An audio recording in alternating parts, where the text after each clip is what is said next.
Shout out to Squarespace for sponsoring this video. Hey guys, Spirit of the Law here. In this unique unit deep dive, I want to take a close look at the freshly overhauled Flemish Militia. The recent patch expanded this unit's role from being locked behind an Imperial Age unique tech into a barracks unit you can now make throughout the game, with naturally some balance tweaking involved.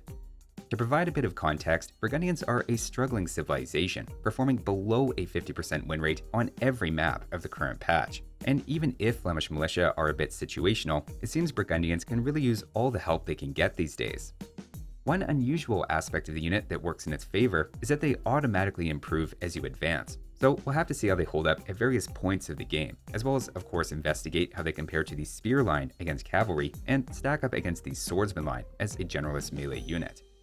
We'll start in the Feudal Age, and side by side with their feudal barracks peers, a few interesting things jump out. First, they're the most gold intensive of these three units, even if in total cost are right in line with the other two.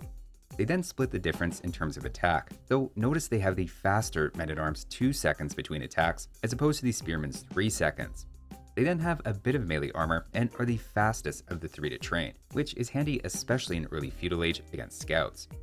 On the other hand, they're the slowest moving out of the three at 0.9 tiles per second, so they're the only one here that's actually slower than archers or skirmishers, making all of this just a very messy comparison. One other hidden thing to note is that Flemish Militia have an important +6 bonus against cavalry, in addition to a few other miscellaneous bonuses, which is a fair bit less than the spearmen's +15 against cavalry, but still suggests a similar role. In the reverse, they take bonus damage from anything anti-infantry or anti-spear, though secretly resist 1 point of anti-spear bonus damage. The question though is whether or not they're actually useful when we put all these different things together. To start with the anti-cavalry roll that's implied by their bonus damage, testing them out against an equal value of scouts 4 vs 3, there's no problem here, with this being a very good fight. I personally don't see an issue with directly comparing gold and food here either, as if anything the gold cost of the Flemish Militia is actually a little easier to afford. In fairness, this isn't a very realistic situation though, and more commonly defending against scouts looks like only 1 or 2 spearmen spread out among your resources, which are potentially able to take out 1 scout out of a group of 3 even before any nearby villagers assist. That's where the spearman's real scout deterring ability comes from, not balanced resource fights, and it turns out Flemish Militia are actually pretty much the same, where 1 alone against 3 scouts at once deals about the same amount of damage as a spearman. I'd be inclined to say the two units are surprisingly interchangeable in this role, and if protecting woodlines is your only goal, a spearman and Flemish Militia are almost equivalent, with maybe the spear's 11% faster movement speed giving them a very slight edge. On the other hand, Flemish Militia are trained faster and are much more versatile than spearmen in other melee situations. We can see this head to head, where with equal numbers, remembering both cost 60 resources per unit, Flemish Militia completely dominate, with in this case 0 units lost. In fact, they're almost exactly on par with men-at-arms, where they each require the same 9 hits to defeat each other, though Flemish Militia are 10 resources cheaper, so if anything, actually have slightly better value in large groups. This is a pretty fragile relationship though, and a good infantry bonus for the men-at-arms could quickly close the gap. The main point so far is that rather than see Flemish Militia acting like a middle ground unit that's worse than spearmen against cavalry and worse than men-at-arms in melee, surprisingly they can actually do each of those roles about as well as their counterparts. If that's the case though, then what's the downside? The downside, besides being a bit slower moving, is again that they take anti-spear bonus damage, albeit with a tiny bit of built-in resistance. Against archers with fletching, who deal +3 bonus against spear units and take out spearmen in 6 shots, the Flemish Militia only takes 2 extra hits, while the men-at-arms has about double the spearman's durability. This is the major trade-off, and where Flemish Militia combine the best elements of the other two in melee, they pick up the spearman's extra weakness against many ranged units, while also being the easiest here to kite by archers. Against skirmishers, it's even more painful, with men-at-arms in that case having triple the spearman's durability and still about double the Flemish Militia's for a similar cost. Now, adding in blacksmith armor would undoubtedly help all 3 of these units, but the general pattern is impossible to avoid. Men-at-arms also have a distinct advantage against buildings, dealing over triple the spearman's damage and roughly double the Flemish Militia's. The difference isn't as dramatic after arson, but still clearly is an extra specialty of the swordsman line.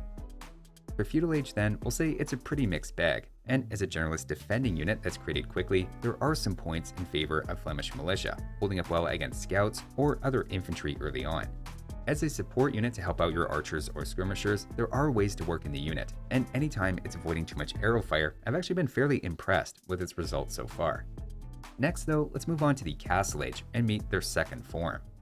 Where pikemen and longswords at this point require technologies to upgrade and set you back over 200 resources, Flemish Militia instantly receive plus 10 HP, plus 3 attack, and an extra bonus damage against cavalry, camels, and ships, all for free. Looking at where their stats land, again we see they pretty closely follow the longsword, while preserving that suggestive anti-cavalry bonus, now at plus 7 compared to the pikemen's plus 22.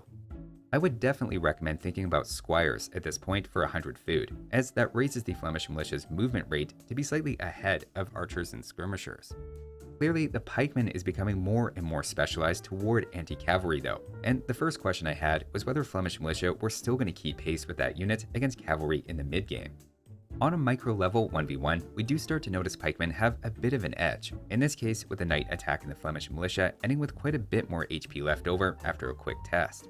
If we're up against nothing but knights, pikemen are definitely the harder counter, which was not really true in Feudal Age, as the two were very close in effectiveness. That said, I still think the Flemish Militia has a role to play here. Note that head-to-head, Flemish Militia completely destroy an equal number of pikemen without losing a single unit, with again the gold cost being something I'm not too worried about at this stage of the game. Flemish Militia are also still a decent counter to knights with balanced resources, even if the pikeman is technically a bit better. Remember as well, Burgundians are a cavalry civilization with early access to cavaliers, which will often beat other knight lines head-to-head, but can run into an enemy knight and pikeman combo, which they don't handle as well. To me, this is when the Flemish Militia's exact skill set can shine, as it's still anti-cavalry enough to contribute against mounted units, but then destroys any pikemen it encounters. That said, the unit still has some downsides in Castle Age, of course. First, it becomes a bit hit or miss if they can beat the swordsman line head-to-head at this point, so keeping up with most infantry unique units is probably off the table, while also being slower and unable to force these kinds of fights. We have to come back to how crippling their spear armor is against ranged units as well. To whatever degree longsword should be considered weak against crossbows, Flemish Militia with these same upgrades go down at least 50% faster, taking only 10 shots even with plus 2 armor. Elite skirmishers then take them out nearly 3 times faster than longswords without gambesons, which is a tech Burgundians don't have. This was the main concern with the unit I had going into the video, but I still think we managed to find at least one situation where combining them with knights in Castle Age works well in theory and plays to their strengths. Of course, we have to see what happens as they reach their final and more familiar form. Here, the automatic upgrade has its largest impact by avoiding the massive costs of a halberdier or champion transition, as well as the accompanying research time required for those. Flemish Militia instead receive an instant plus 5 HP, the same as the halberdier, plus 3 attack, and another plus 1 unblockable bonus damage against cavalry, camels, and ships, though at this point lag far behind the halberdier's plus 32 against cavalry.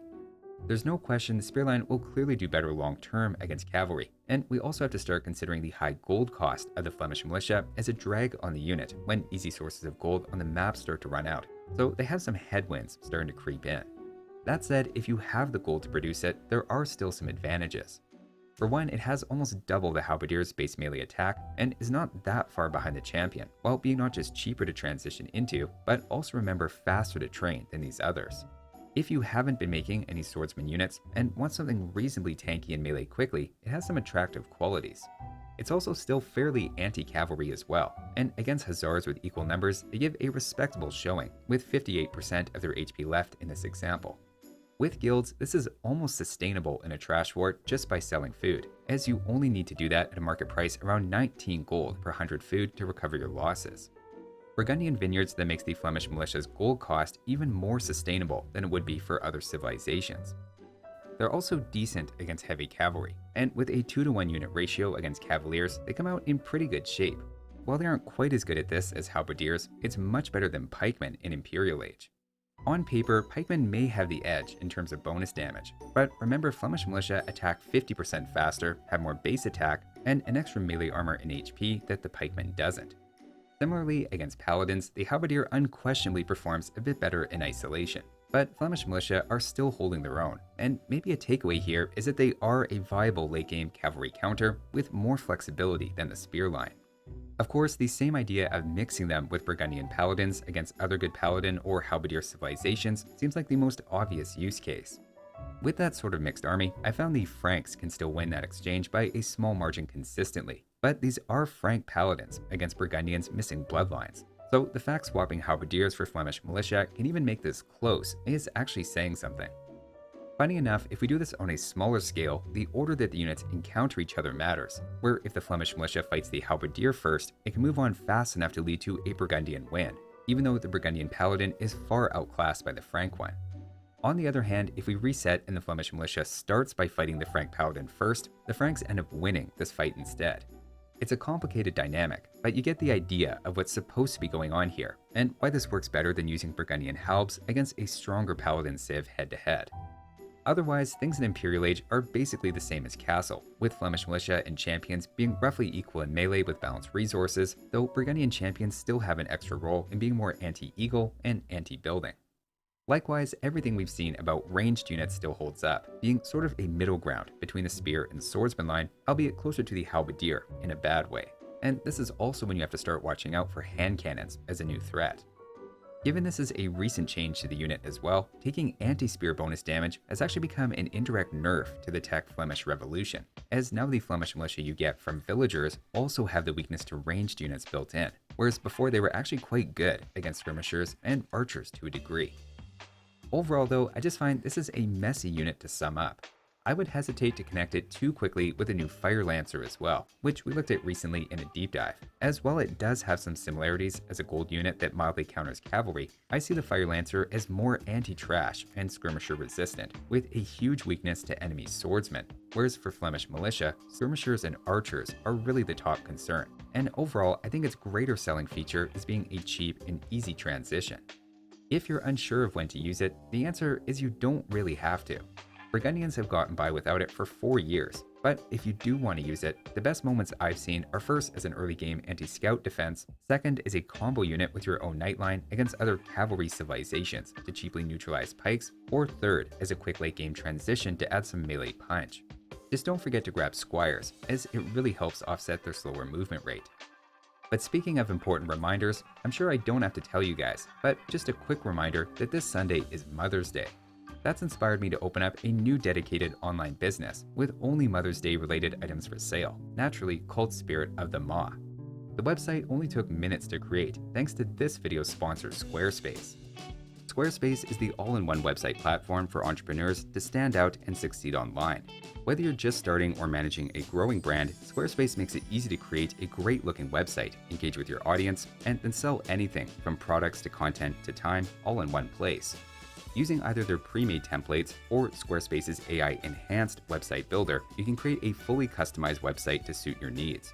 It's perfect for building an online presence for a physical business or starting an online store using their built-in tools for inventory and shipping, with plenty of analytics to give you insight about your website's traffic and sales.